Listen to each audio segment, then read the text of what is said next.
It's a pleasure to be back this evening. Last year I actually think spoke on Howard Johnson's. Right. So tonight it's SS Pierce, another food-related company.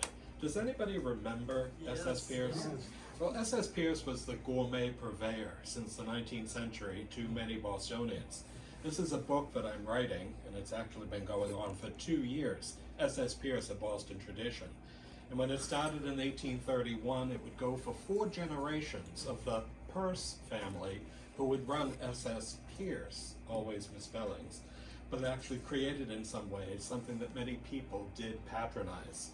Now, one of the aspects is, this is Samuel Pierce.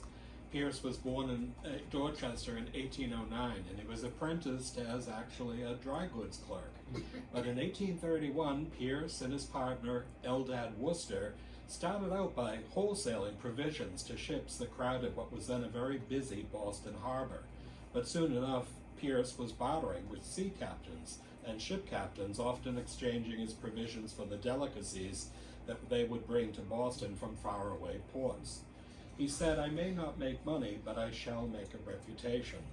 This portrait, which was done in 1870, would later be repainted many times for his numerous descendants. But the idea is that in some ways, bless you, that the company itself would use this spurious coat of arms. It says not only with a rampant lion and an eagle that actually holds ribbons in its talons as well as beak. Samuel Stillman Pierce was known as the purveyor of fancy goods and potent libations to Victorian Bostonians. He catered to the carriage trade and created a company that involved 4 generations of the Pierce family in its successful operations. And with its own coat of arms adorning a distinctive red label on canned goods and the largest line of privately packed fancy goods in the world, SS Pierce sold its delicacies not only through 8 New England stores of its own, but also through 3,500 distributors across the United States and by mail order worldwide. In that instance, he was actually opening a store in what was the new city of Boston.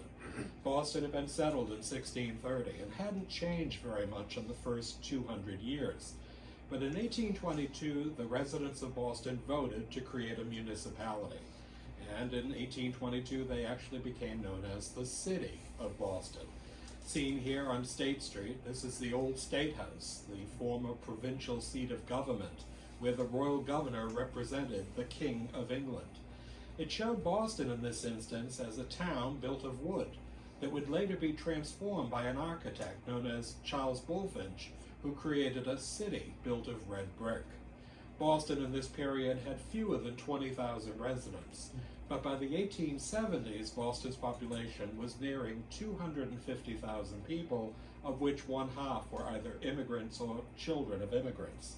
In that way, Boston itself was not only changing as a municipality, but it was also changing because of immigration and matriculation. Now, this is Mitchell's map of Boston. This dates to the period of about 1850, and it shows the original 800-acre peninsula of Boston in the very center, highlighted in various colors. But you also see on the left-hand side the area of the South End that was created in the 1840s and 1850s, and the projected infilling of the Back Bay just to the left.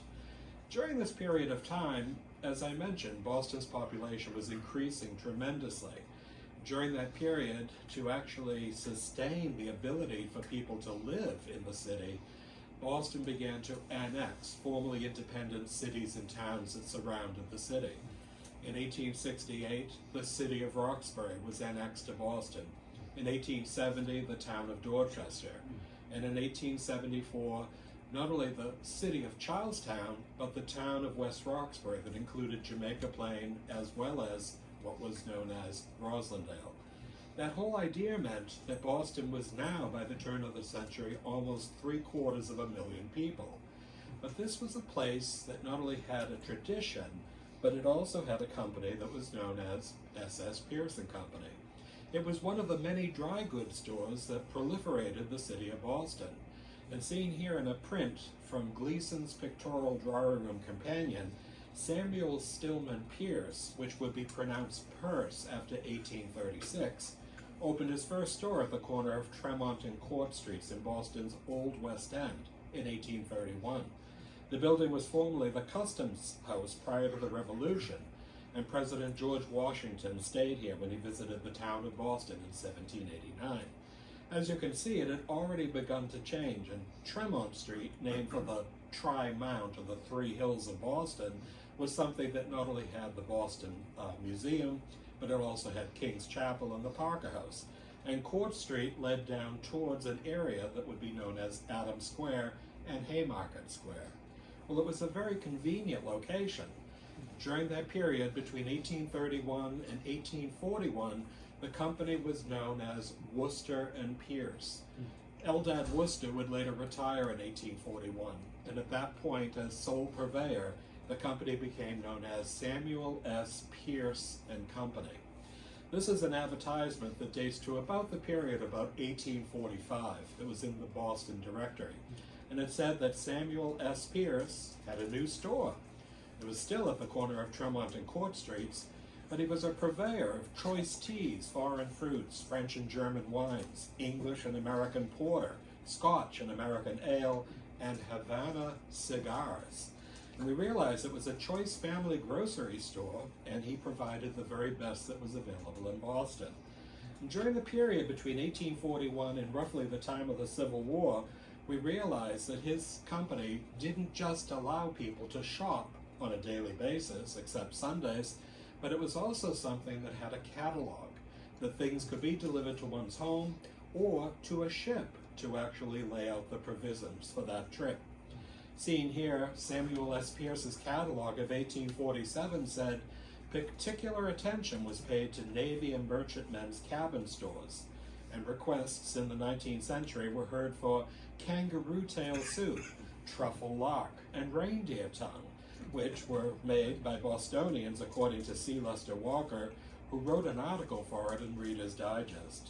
According to that article, the store might annually sell 5,000 tureens of pâté de foie gras, 45,000 jars of caviar, and 95,000 cans of mushrooms, and that it also sells crepe Suzette, English lime marmalade, French frog's legs, and costly terrapin stew. And the firm even stocks escargot and boxes of pink French snail shells to cook them in. We don't think of our ancestors as having such a refined palate, but in the 1850s and 1860s, Boston was changing. In some ways, the company was something that imported many things that Bostonians had never enjoyed before, and one was mocha and Java coffee. Seen here, the Percheron horses, of which S.S. Pierce and Company kept over 100, would actually pull these wonderful wagons filled with imported coffee. Well, this actually was something that provided mocha and Java coffee, which was a custom blend designed to resemble history's first coffee blend. It is not a flavored coffee, but one inspired by the original blend of Yemen mocha and estate Java beans, hence the name. In fact, the word mocha in this coffee name has nothing to do with chocolate. Mocha used here and in Yemen mocha coffee refers to the port of Mocha, located on the southwest corner of Yemen. In some ways, there were varieties of coffee that were not only brought from Africa and South America and Colombia, but we also would see from Yemen. And it was not only unique, but it was a blended coffee. Well, seen here, his company was in the Old West End. And if you look directly to the right, you can see a corner of the building on Court Street. Scully Square, where it was located, was named for William Scully. Grandson of a Scotsman who had come to Boston, this man actually was the man who arrived in some ways to become the transportation chief of Boston. Every stagecoach arriving in the city or departing would actually come from this house, and it was where he lived directly above the transit station.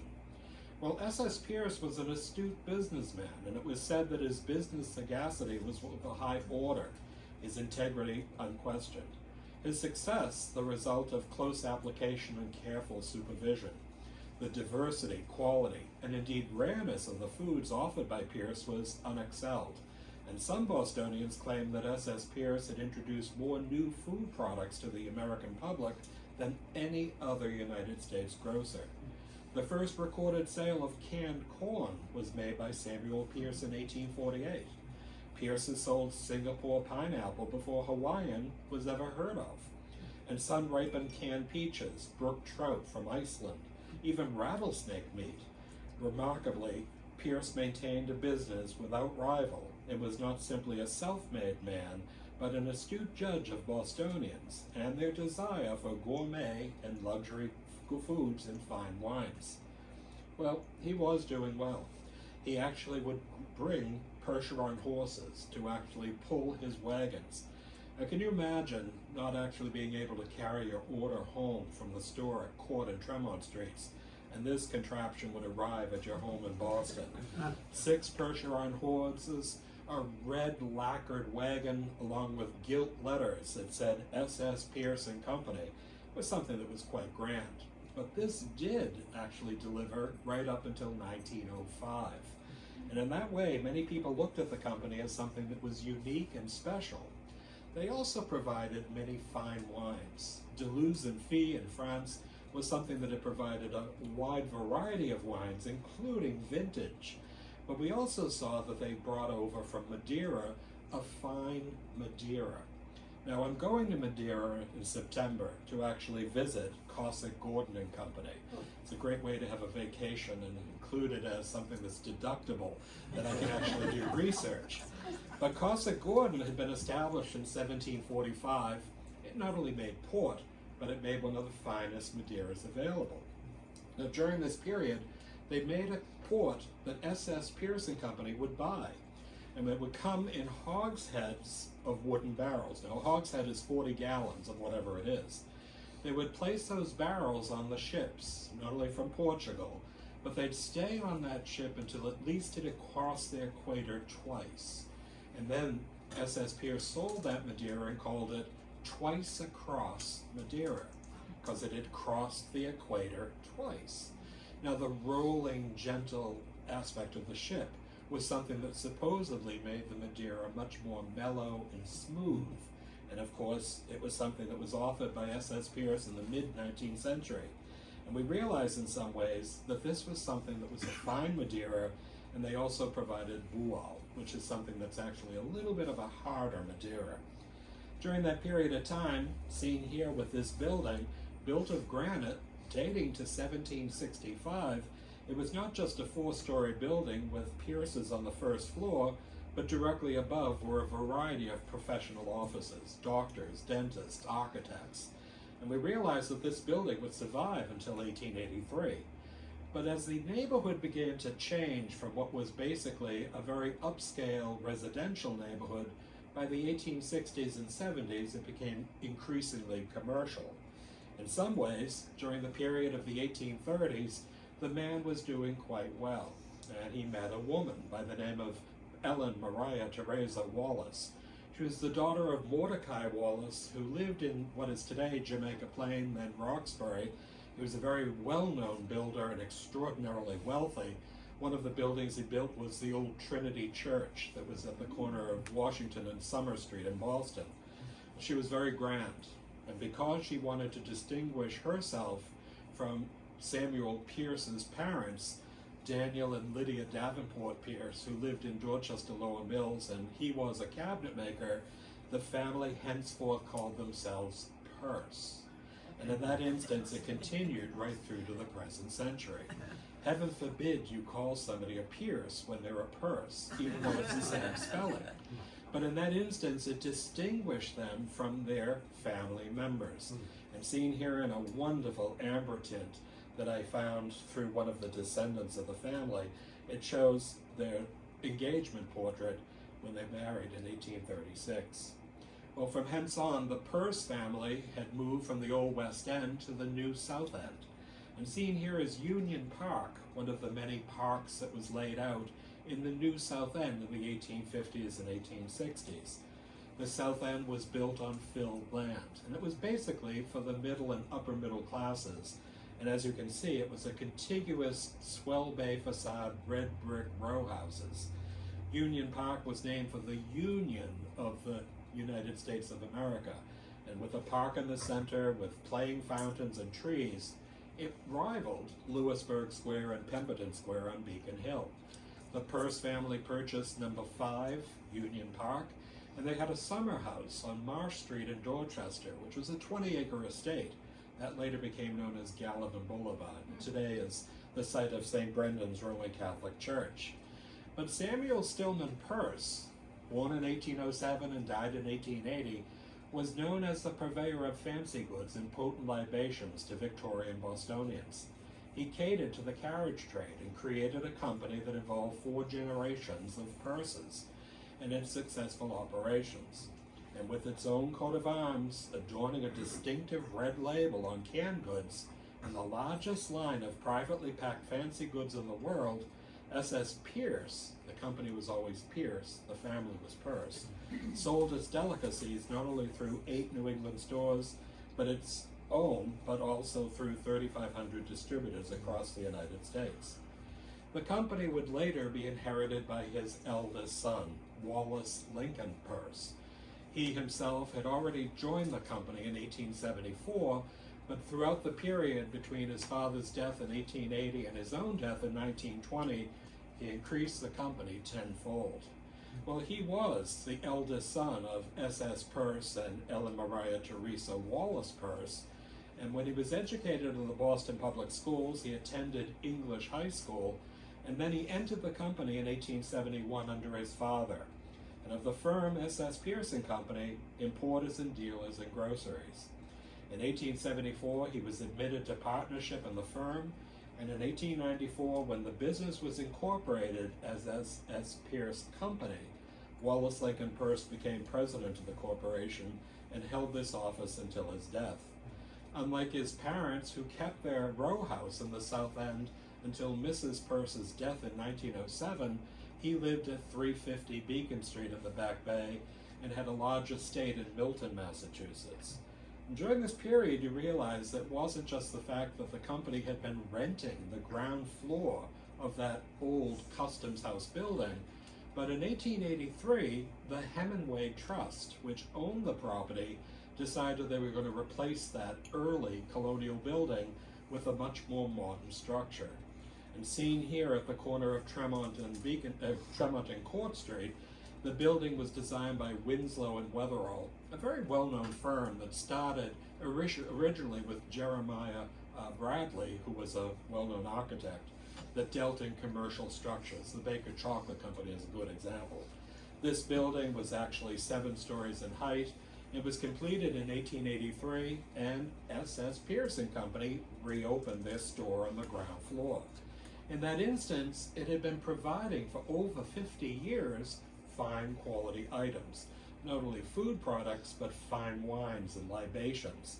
And we realized that in some instances, as the company continued to grow under Wallace Pierce, they would open a second store in the new Back Bay of Boston. Now remember, Back Bay began as early as 1859, and by 1880, this was an area that encompassed an area of over 500 square feet per area that went from Arlington Street to Massachusetts Avenue, and from the Charles River all the way to Huntington Avenue. Well, seen here, S.S. Pierce and Company, again, importers and grocers opened their West End store. Well, this was a building that was actually at the corner of Huntington Avenue and Dartmouth Street. It was designed by S. Edwin Toby, fairly well-known architect, built of not only red brick but brownstone. And in that instance, seen here in a photograph of about 1930, it was an enormous structure. But the company only had 2 floors, the ground floor and the first floor. The rest of the building was rented out to dance studios, voice studios, and even Emerson College and Curry College started their schools in this building. His brother, Holden White Pierce, became the manager of the store at Copley Square in 1883, and he would run it until 1890 when he died. Initially, he had lived in Ashmont Hill in Dorchester, but in 1889, he moved to Wellesley, Massachusetts, leaving a very young family. But the idea was this was a family-owned and operated business that continued to excel and increase in size and scale. And seen here in a photograph from 1903, In the very center, with his legs crossed and wearing a wonderful hat, is Wallace Pierce. And you see on either side his son Lincoln on the left and his son Norman on the right in front of the desk, along with his major members of the firm. This is a photograph that was actually at a building that was at the corner of Tremont and Beacon Street, another site. But you realize in some ways that this was a company that was growing because it was providing fine goods for the newly prominent Bostonians who wished to entertain and entertain well. Well, the building that I just mentioned had been replacing the old Tremont House Hotel. As the area became more commercial, the once genteel Tremont House Hotel was demolished to make way for the Tremont Building, also designed by Winslow and Wetherall. This was adjacent to the Granary Burying Ground and directly across the street from the Parker House. On the ground floor, at the corner, was S.S. Pierce and Company. Not only did they have fine wines and all sorts of gourmet items, but they had one of the largest alcohol sections of all of Boston. I can't imagine Bostonians who ascribe to the total abstinence pledge enjoying so much fine wine, Madeiras, and ports, but I realize in some ways that this was at least 40% of their average annual sales. In a photograph of 1903, we see, of course, in the distance, fine alcohol, whiskeys, sauternes, and all sorts of different wines. But you also see in some ways that this was a place that also you could shop in person, or you could now shop by catalog.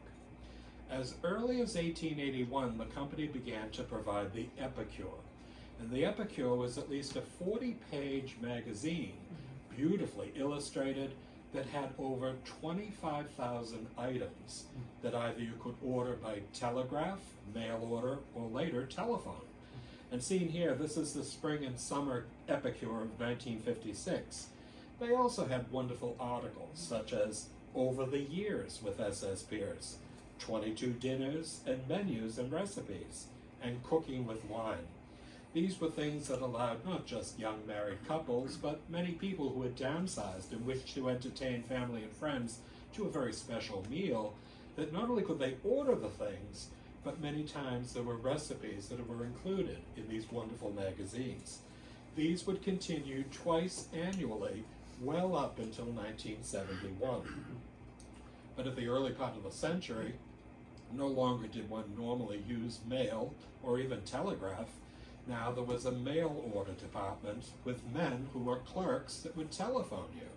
Heaven forbid you didn't call an order in on Thursday morning, even though you had done it for every other Thursday for years. They would call you. In that instance, you would place your order and say, just refill the entire order. Seen here in the center at the Tremont Building, you see the clerks at their desks. But this was something that had the Tremont Street store, the Copley Square store, and the Brookline store. Only 3, but it was also a place that you can see in the 4 corners where you could stock your townhouse in Boston, your weekend house, your summer house, and of course your beach house. Why not have 4 houses? But they provided everything you could possibly need. They also see in this instance, this is an advertisement from 1911, New England Seashore and Country, home, club, or camp, that supplies would be shipped by express mail directly to the point of origin. S.S. Pierce and Company would see to it that it either came by railroad or by steamer. And in that way, even as far north as Maine, or maybe in the hinterlands of Connecticut, you would still receive your order so that you could actually enjoy S.S. Pierce's quality products. Well, since the days of the clipper ships, Boston's S.S. Pierce has reserved its famous label for the best in foods and delicacies to be found throughout the world. Whether brown bread or Bombay duck, cranberries or crepe almondine, extracts or escargot, maple syrups or marrons, Welsh rarebit or wild rice, or cigarettes or tobacco, the name S.S. Pierce of the label is your guarantee of excellence and value. They said, we know you will recognize the distinctive quality of the products bearing the S.S. Pierce label.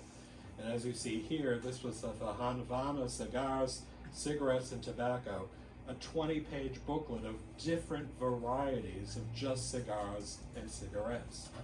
In that instance, many of the things they provided were staple items. Tea.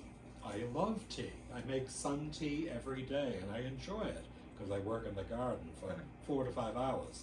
Seen here on the left-hand side is, of course, English choices, English breakfast congu. And congu was something in this instance that would arrive in a wooden box painted red with all sorts of woven mat rushing around it from China.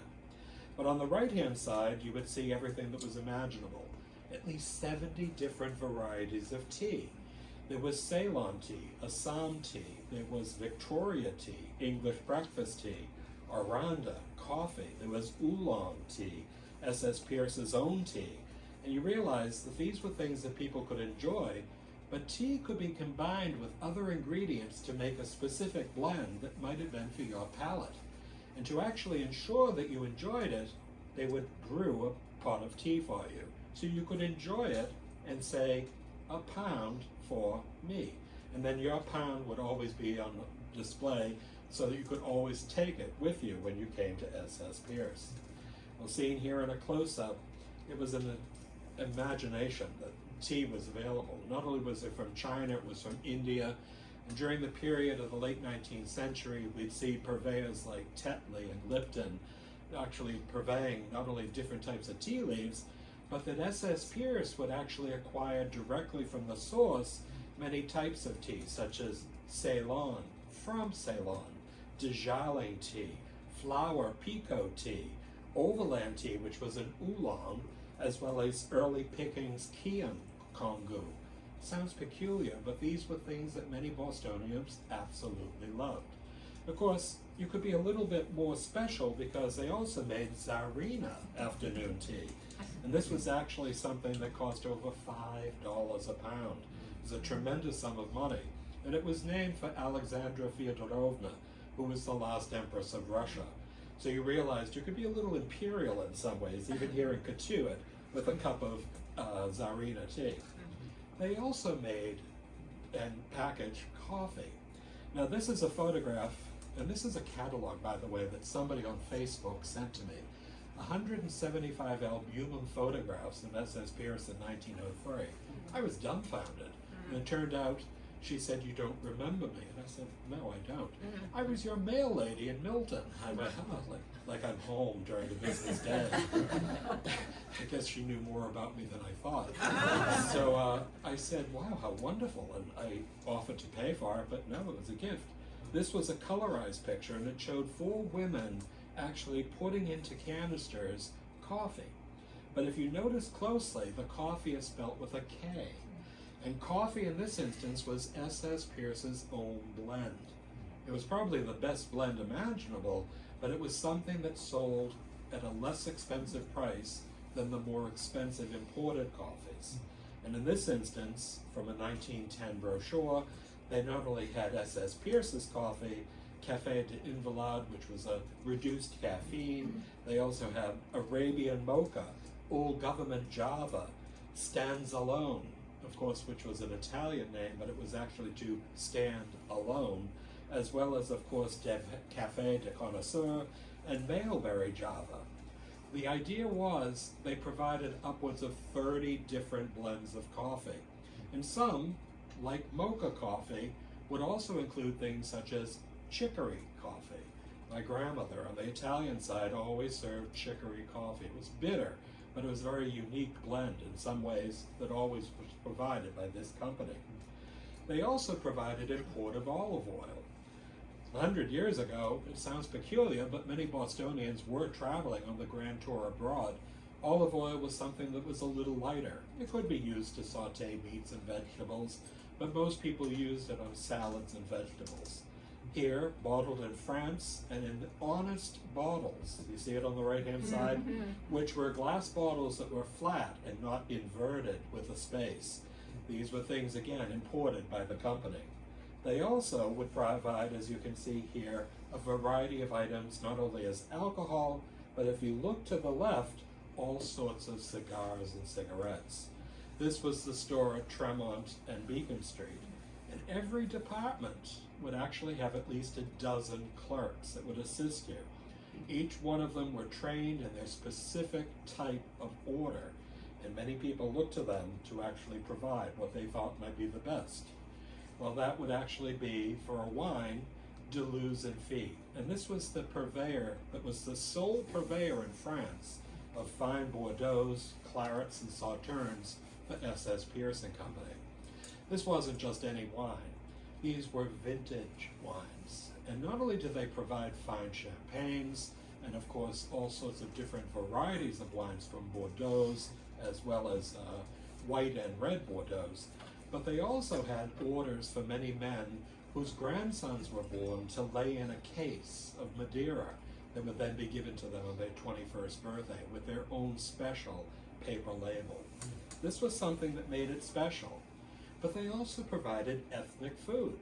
One doesn't necessarily think of macaroni as something that's really exotic today. But in 1900, macaroni, which was imported from Palermo in Italy, was something that was provided by Lagana and Progero, still providing pasta around the world. Well, in this instance, many people began to enjoy a plate of pasta, especially if they had traveled in Italy and Sicily. And this was something that would rival many of the manufacturers of pasta in Boston's North End. We know Prince Spaghetti, and Joseph Pellegrino would continue the Prince family right through to his death in the 1880s, but of course it was sold. But we saw Margherita pasta as well as a variety of others. But this was, again, the best pasta one could import from Italy. They also brought in cheese. It wasn't just domestic cheese from New England. This was Gouda cheese, Roquefort, Blue Stilton, as well as even Danish Blue, that all came in on a weekly basis, fresh, to be actually sold to Bostonians. You can't imagine the amount of fresh food, canned food, as well as glass canned food that provided a variety of things for people. And during that period, they even provided olives. And this is a cask of olives that contained 180 gallons of imported queen olives that were imported from Spain. They brought them from Portugal, Spain, and Italy. Olives were a big deal. And tapenade sounds delicious, but olives were used in martinis as well. So these were an important feature to show the diversity of the types of food that were available. They also provided canned things such as bacon. And seen here, they had sliced bacon, breakfast bacon, as well as such things as Smithfield hams, all with the red label. We'll talk about the red label, but it was the finest label that S.S. Pierce sold. And in this way, you could get a variety of different types of pork products, whether it was imported or domestic. But as you can see here, the Epicurean sliced bacon are in jars of glass. These were something that were really quite unique, and they sold well. But the company had two different brands. There was the red label, and they had the blue brand. And the two were very important because both of them were better than anyone else's that were on the market. Today, we might go to Stop and Shop, basically in Marston's Mills, and look and say, well, the Del Monte's twice the price of Stop and Shop brand. Maybe it's better. But in this instance, S.S. Pierce's was almost 100% better. The red label was the finest that they could actually provide. The blue brand was one step down, but it was still very, very good. And seen here, it went the gamut of canned peaches, plums, cherries, pears, and a variety of other things, included pineapple. But here, it explains it. Only the fanciest, largest, and most flavorful fruits are packed under the red label. Our number 3 tin of the red label fruit contains 20% more than the size generally described as large. And the blue brand is the next best grade to red label, but decidedly better quality than any other brand sold elsewhere.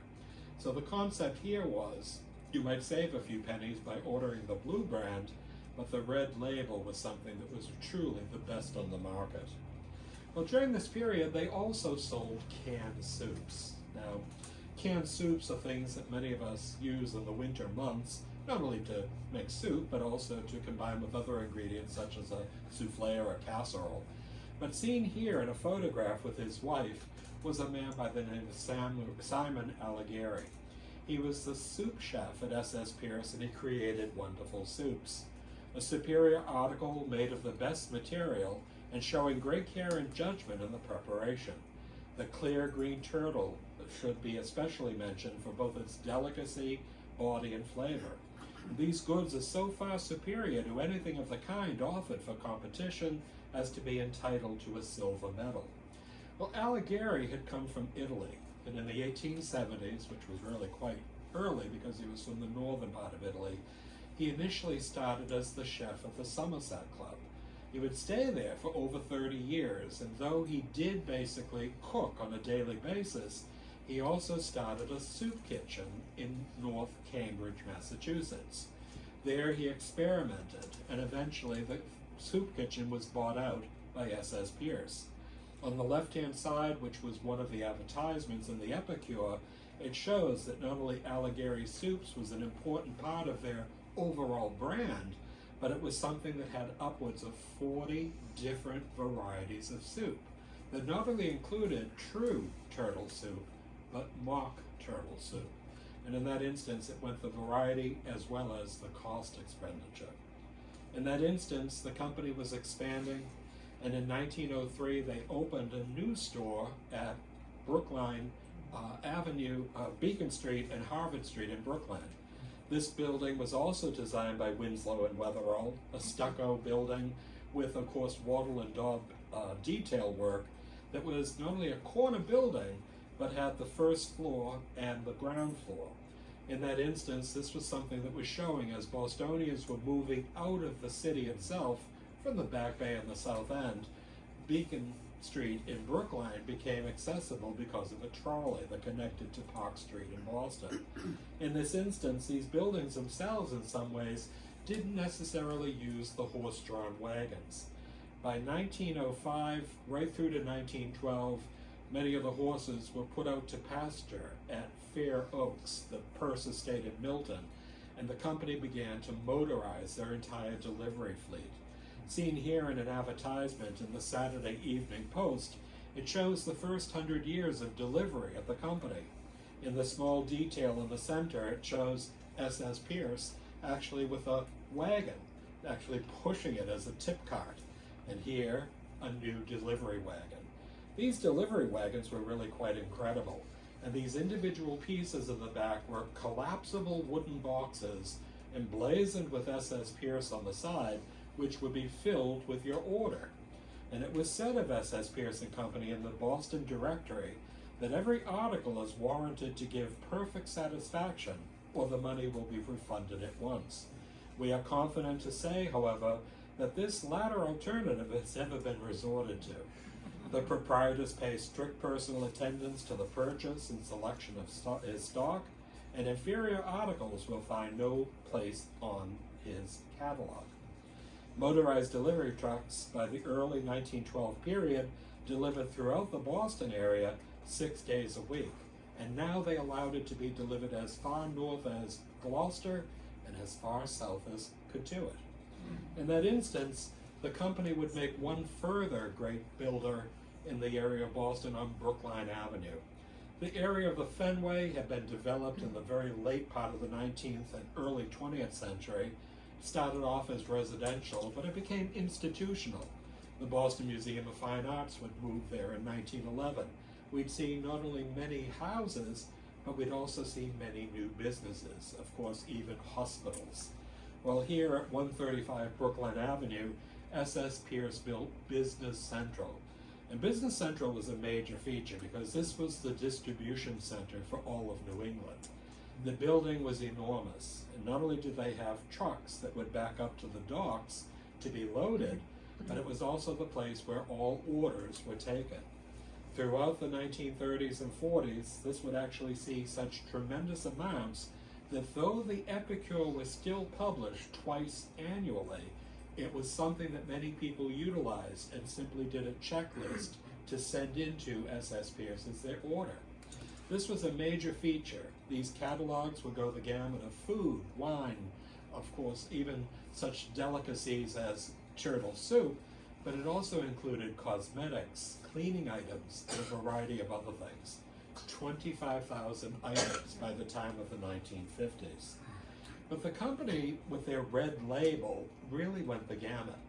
And whereas previously they had provided canned goods, as well as glass bottles of whatever, they began in the 1940s to make one-pot meals.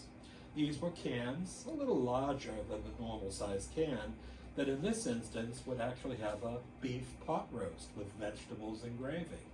Well, it says heat and serve as a delicious main course for lunch and or dinner. Baking powder biscuits, hot cornbread, and a green salad are appropriate accompaniments. But you simply open the can and heat in it, and of course, it was red label and it was SS Pierce. It was absolutely delicious. So pot roast, creamed fin and hattie, as well as even lasagna. Now, Italian food eaten out of a can was something that was an anathema to my father's Italian side. My mother was not Italian, and when she met my father and they married, one of the first things she said, even though she was not a cook, was, "What would you like for dinner this evening?" And he said, "I would like a plate of macaroni." So she dutifully went to SS Pierce and bought a can of macaroni. When she served it to him, he said, "What is this?" And she said, "It's macaroni." And that was the very first aspect of learning that macaroni does not come out of a can. But lasagna with meat sauce was something for the non-accustomed aspect of Italian food that could be really quite delicious. Well, they also provided salmon. And this was red blue-black salmon.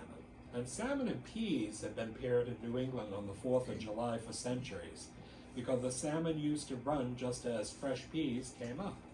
Today, if you want salmon, you can buy it year-round, farm-raised from a number of coasts, including the East. There's no wild Atlantic salmon left, or buy wild salmon still fished in the Pacific. However, at one time, SS Pierce offered red blueback salmon in a can that was part of the Red Label brand. High-quality, specially selected salmon was readily available, and the traditional pairing is still appealing. The pink flesh of the rich fish and bright green peas perfectly suited to one another. We have this every July 4th. There was also the fact that you could actually get help if you weren't a wine connoisseur. This was Charles Codman. Codman, after his graduation from Harvard, was recruited by Walworth Pierce, who was the son of Wallace Lincoln Pierce, and he would spend his entire career at SS Pierce and Company. He not only did wine tastings as well as articles in the Epicure, but he was somebody who made the connection with the Boston Pops. Now today, when we go to Pops, of course, we sit at tables and we enjoy all sorts of different things. But during the 40s and 50s, thanks to Codman, they actually had things from SS Pierce that included Deleuze and Fille Bordeaux. They had Tavel, Rollinger Champagne, American Champagne, Ackerman Dry Rural, SS Pierce's Gold Coast wines, and Duff Gordon sherries. These were things that were provided by Symphony thanks to SS Pierce. It not only made the company special, but many of the people who were purchasing these for their guests to enjoy at table were people who realized that it was very good because it was Pierce's. Seen here, SS Pierce and Company, wine merchants and grocers since 1831, it says enjoy the personal touch in fine whiskeys. So it's not just SS Pierce Kentucky straight bourbon whiskey, Scotch whiskey, private cellar, but a variety of different whiskeys. And we realize in this instance that alcohol throughout the period of the 19th and 20th century, which I mentioned earlier, was 40% of the overall annual sales. But in this instance, what was better to enjoy a small glass of imported whiskey with a cigar? Well, seen here, SS Pierce's Overland brand was probably the best known cigar they sold, though they sold upwards of 70 varieties of cigars, cigarettes, as well as small stogies, which my grandfather smoked. And seen here, SS Pierce created a tribute to the famous Chicago to San Francisco train, filled with anecdotes about the great and famous passengers in their overland cigars. The Overland Limited was one of the earliest flagship trains of the overland route between Chicago and San Francisco Bay. But of course, there were also things, as I mentioned, such as cosmetics. Now, this was an article that appeared in a 1918 advertisement in the Epicure, and it said, "A woman's duty. One of her many duties is to carefully preserve whatever good looks she may possess. Not all women, especially wives, realize the importance of this. Not every woman can be beautiful. Not every woman can possess luxuriant hair. But many women may, by proper attention given in season, be the possessor of glossy, healthy hair." Well, of course, if you went to S.S. Pierce and you purchased the Gillespie Invigorator, you would have lovely hair, be beautiful. And of course, you might even purchase perfume, as we see here on the right, which was Rigaud's. It was a wonderful French perfume, Mary Garden perfume. And it was probably more significant for the use of Mary Garden, seen here, than for the fragrance itself. Her family had emigrated from Scotland and settled in Chicago, and when she was 9 years old and showed promise as a singer, she was sent to Paris for training. She made a European operatic debut in 1900, and an American debut followed in 1907 in New York. From 1910 through her retirement in 1931, she performed with the Chicago Symphony Opera. Not only did she sing well, to the acclaim of many people, but she was a woman who used Gillespie's Invigorator. Well, by the 1950s, as Route 9, that actually went through Chestnut Hill out to Framingham, where a Jordan Marsh would be located at Shoppers World, S.S. Pierce decided to open a store in Chestnut Hill.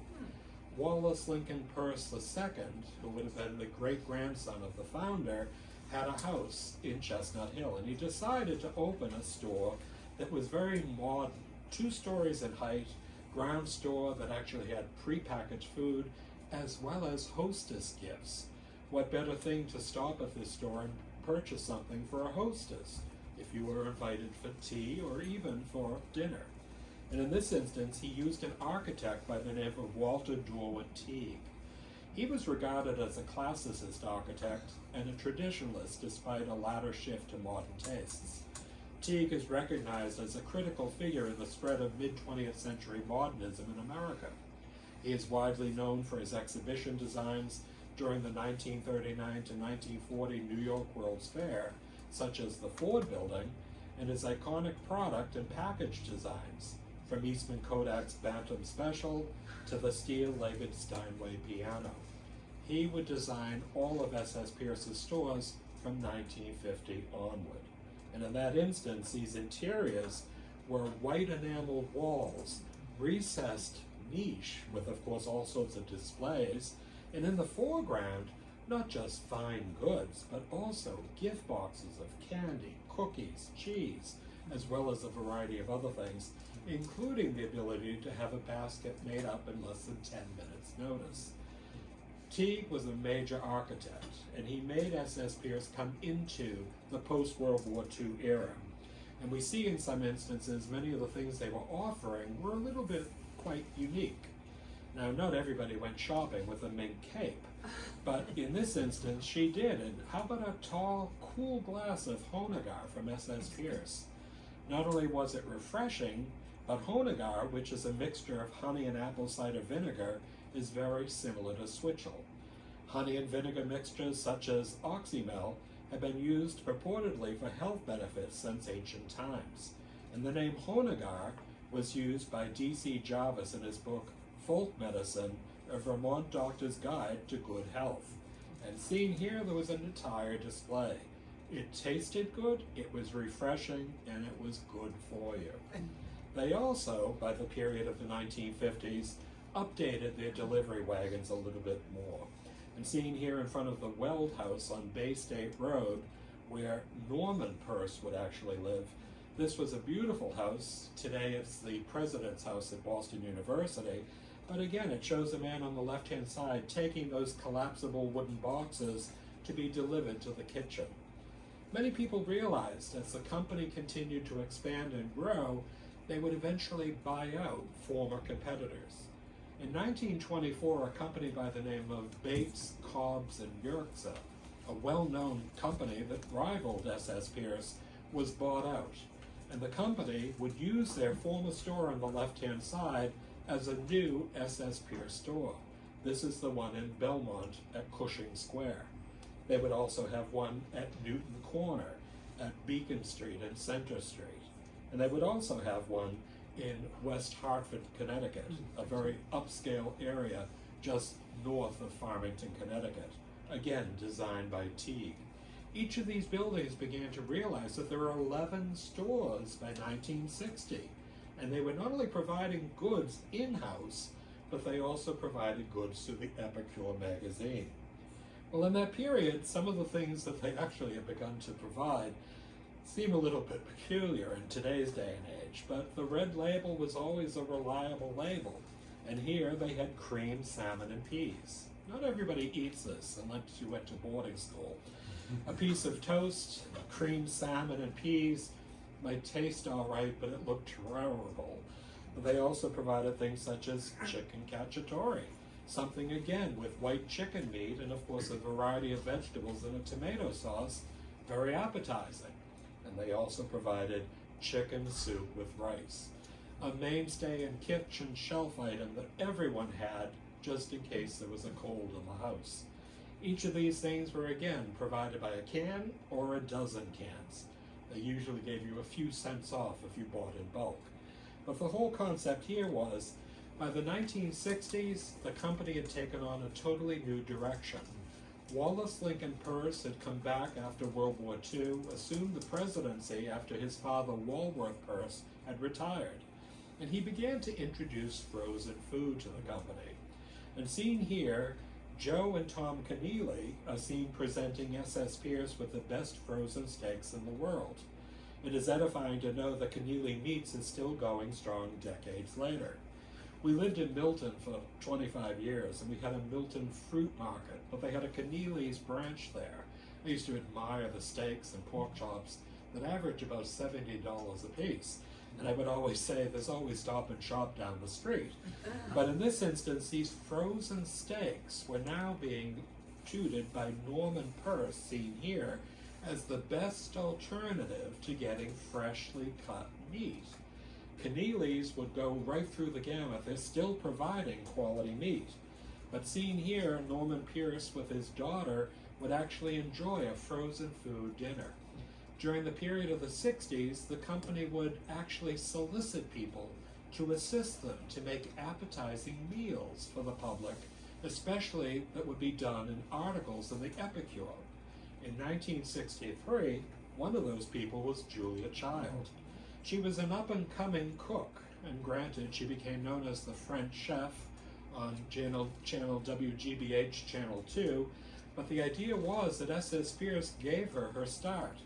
She'd been educated at Smith, lived abroad in Paris for many years, and when she and her husband came back to this country, settled in Cambridge. In that instance, she worked for the company for 2 years and would make things directly from not only canned items, but frozen items. And it showed in some ways her ability for her to get that job as the French chef. Well, during that period, they were also expanding their alcohol line, so that by the period of the 1960s, it seemed like you could get a bottle of anything, even pre-mixed drinks. But SS Pierce Cruzan Gold Label rum was something that rivaled Bacardi, that was initially in Cuba and later, after the revolution, would move to Puerto Rico. These were important things to realize, a variety of different drinks within the umbrella of rum or whiskey or scotch. And the whole idea was that, seen here by 1967, the 4 great whiskeys of the world, bourbon, Scotch, Canadian, and Irish, come from the house of SS Pierce. In that instance, it was a matter of good taste, and it was all available for delivery to your home. Well, during that period, they also made such things as trays that you might serve your drinks to your guests on. It had Hennessy, Overland Booths, and Glengarry. These were fine Scotch. And the SS Pierce had been wine and spirit merchant since 1831. Well, by the period of the 1960s and 1970s, there was tremendous competition. And we see that by 1955, S.S. Pierce and Company was grossing $35 million annually. And 2 years later, there were over 300 members of the Quarter Century Club, which was phenomenal as the company was family-owned and operated by 4 generations of the Pierce family. It was said to have over 1,700 employees. 300 of them were actually anywhere from 55 to 85, and they never could lay off people. The company began to experience financial drain, and the idea here was that eventually the company would be sold to Seneca Foods in 1971. Seneca Foods began to break apart the company and sold various sections, but the alcohol line is still available as S.S. Pierce. But seen here were the presidents of the company: Samuel Stillman Pierce, 1831 to 1880, Wallace Lincoln Pierce, 1880 to 1920, Walworth Pierce, 1920 to 1947, Roger Preston, the only one who was not a family member but a classmate of Walworth's at Harvard, 1947 until his suicide in 1954, Wallace Lincoln Pierce II until 1967, and Roger Dwight Williams until 1970. When it was sold to Seneca Foods, this age-old company that was so well known and a purveyor of fine goods and alcohol since 1831 ceased to exist. This book on S.S. Pierce that I'm writing is so beautifully illustrated that I think in some ways it's actually going to be something that not only we can revel in, but something that our grandchildren will finally come to realize, that many of these businesses that no longer exist in the city of Boston still are testimony not only to the growth, but to the aspect of our parents, grandparents, and great-grandparents, many of whom traded at S.S. Pierce. Thank you. I hope you enjoyed it. Anybody have any questions or comments? Please. You didn't touch upon the Prohibition. Well, during Prohibition, it sounds peculiar. S.S. Pierce had been doing so much alcohol canning in the basement of the Copley Square store that they actually would have houses loading their basements with alcohol before Prohibition went into effect. Now, there are stories in Boston. I belong to a trusteeship at the Gibson House Museum in the Back Bay, and there was a man that lived there named Charles Hammond Gibson. He laid in S.S. Pierce alcohol, but it ran out, and he would actually make bathtub gin. And you realize in some ways it took a few months to actually make good gin. It would have to be distilled as well. I don't know how he bathed, but the idea was many families were serving alcohol, and there were speakeasies in Boston. Nobody seems to realize it was mostly the middle class that adhered to the aspect of Prohibition. The very wealthy and the very poor could always find it. And the whole idea in this instance was S.S. Pierce kept it available, and it still was sold under the table. I know, it sounds terrible. I'm intrigued by the quantity of product, because that has to be tremendous inventory. Even when they had the stores, well, by they didn't talk about until later about where they warehoused all this stuff. By And the 1928, cost of they carrying had that no inventory ability to store.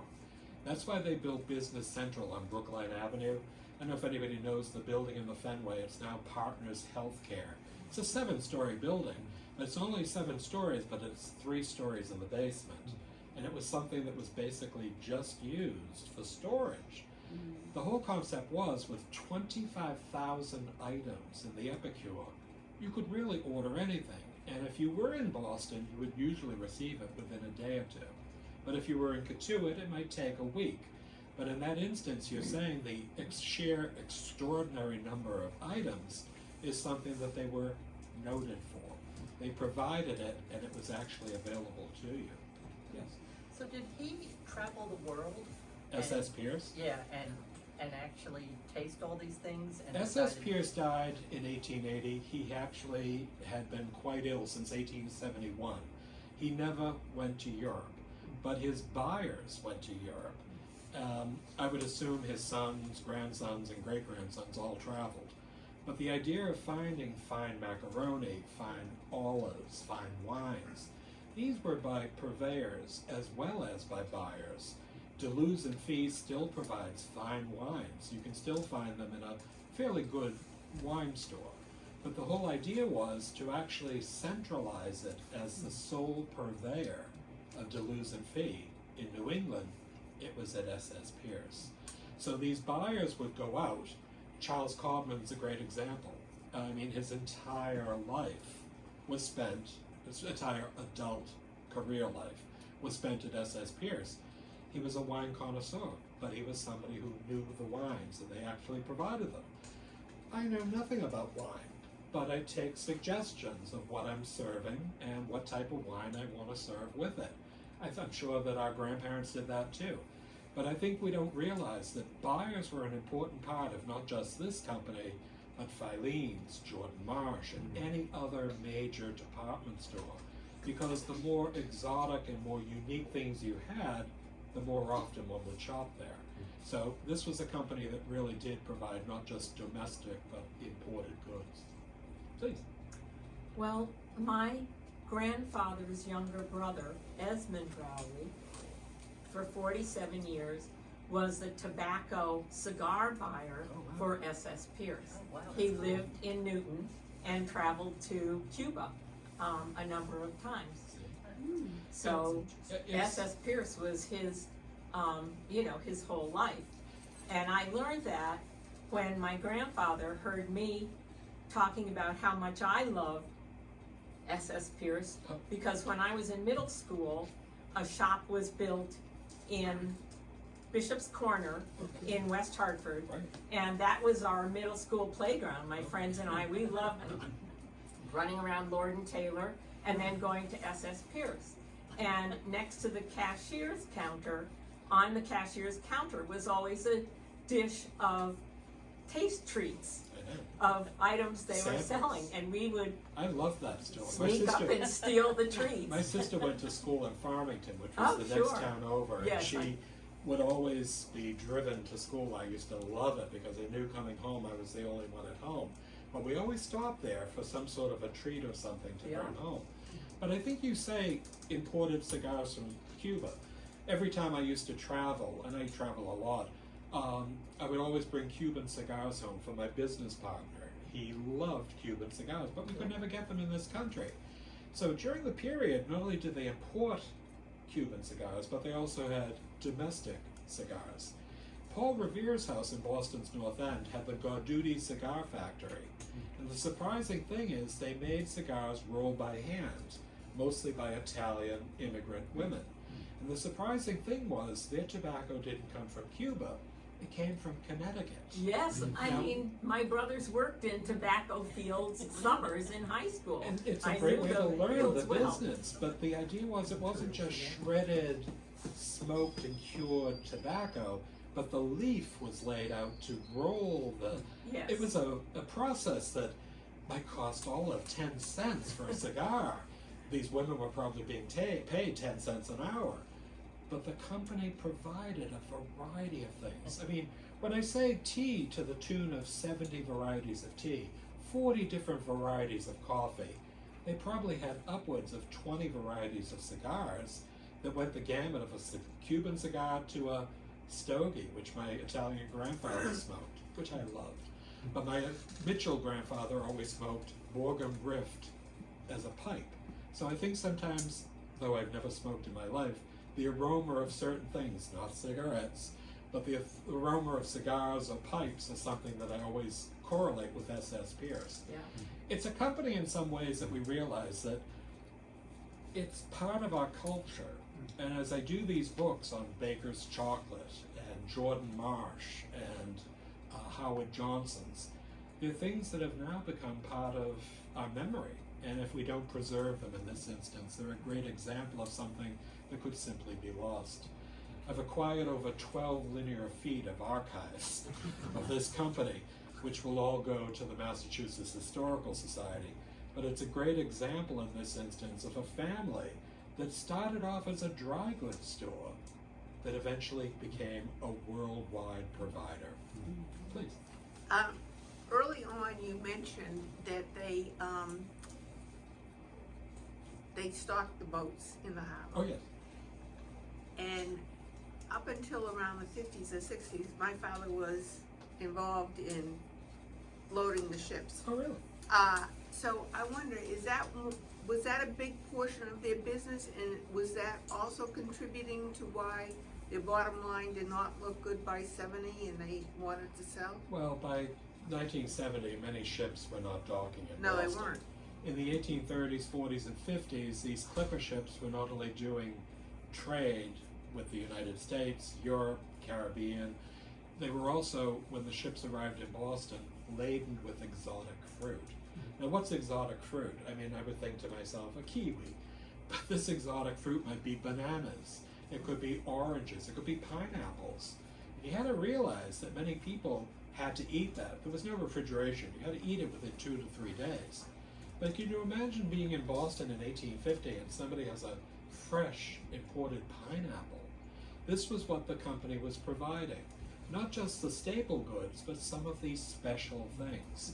You know, a lot of people look at S.S. Pierce. I mean, when this book is finally finished, I tell you, I find more and more every day. But the whole idea is it's a company that is fascinating, and it's something in some ways that there's really been very little written about it. But you're right, by the 1970s, there were no ships being laden. The only ship might be the Queen Elizabeth, where you could send a basket of Christmas dainties or all sorts of fruit or candy to persons who were traveling abroad. But that was about it. Please. So was Pierce a precursor to like Stouffer's with the prepared meal? They would have been in the period of World War II, not initially in the 19th century. But by the period of the 1940s to the 1970s, by providing dinner in a can, I mean, we would laugh if somebody served it to us today. But in the 1940s, this was something that was new and novel. It was a piece of beef, gravy, potatoes, and vegetable. I'd serve mashed potatoes with a salad. It would probably be delicious. But it really was the precursor to prepared foods. It wasn't frozen, it was canned. But in that instance, they were really stretching the gamut of what they could offer the public. So it wasn't just things that you could prepare at home, but you could also simply open a can. I mean, it's a fascinating glimpse. Did you have a question? I was curious, was it the rise in the national supermarket chains that kind of did them in the 50s and 60s? All right, so say we are here in Cotuit, and we could order from the Epicure, and let's say that they have lima beans. I love lima beans. And the lima beans from S.S. Pierce is $1. But we go up the street to Stop and Shop, and they have lima beans, which are quite good, but they're 80 cents a can. Well, I mean, if you're not going to place a full order, why not just go up the street? Because you also need bread and milk and all sorts of things. Supermarkets cut into the business immensely. By 1955, I said that they were making $35 million annually. It was before the Depression, they were making over $100 million a year. Now, you had to realize in some ways it was expensive, but many people before the Depression would simply call and say, have it stocked, and their entire pantries would be stocked. Food, wine, everything they would need. So remember the 4 houses we're supposed to have? Those each would actually be filled. So they did have a good business. It's even in Reader's Digest in the 1950s and 1960s that not only S.S. Pierce, but many other companies were going out because of competition. These were companies that were chain supermarkets buying in bulk, and they could actually offer a discount because they did buy in bulk. S.S. Pierce would still give you a discount on a dozen cans, but it was only pennies, not 20 cents. So in this instance, it did actually cut in. And I think Wallace Lincoln Pierce II, when he basically realized he couldn't lay off employees who were now 80 and doing nothing, and he saw his company dwindling, and the fact that many of his family, there's a wonderful quote, there was a woman that actually was the widow of Norman Pierce. She recently died last year, and she said there were the Pierces the Pierces who actually ran the company and the Pierces who clipped the coupons. And the coupons were the things for the dividends, and we realized the family were trying to live on the dividends, which had been so good at one time. But she said by the period of the 1930s and 40s, it began to dwindle every single year. So I think in some ways you look at this company and you realize it was wonderful, but it came to an unfortunate close. Please. As a descendant, I just I know. wanted to say thank you. Thank you. This is Nicholas Pierce. I knew your aunts better than I knew your father, Carolyn Williams and Jean Stetson. Yes. But I think in some ways these were women who would come to visit me in Milton, and they'd come right into the house and chat away and tell me stories and things of that sort. But I think in a lot of ways this is a company that not only the family should be proud of, but I think sometimes we have to realize it was a part of our grandparents' lives. And no matter we had a small jar of preserves, or maybe we had a shelf of SS Pierce products, every store, it seemed, that was worth their salt had SS Pierce quality items. We had fancies in Austerville Village that had an entire shelf of SS Pierce. So I assume here in Cotuit there must have been a small grocery store that had a shelf here too. Well, I did bring a few books. My latest book is a book on Inferno, the Great Boston Fire of 1872, which was written to benefit the Boston Athenaeum. But there are a variety of others, including Mission Hill and Mattapan, but my mainstays, Howard Johnson and Jordan Marsh. Thank you all for coming.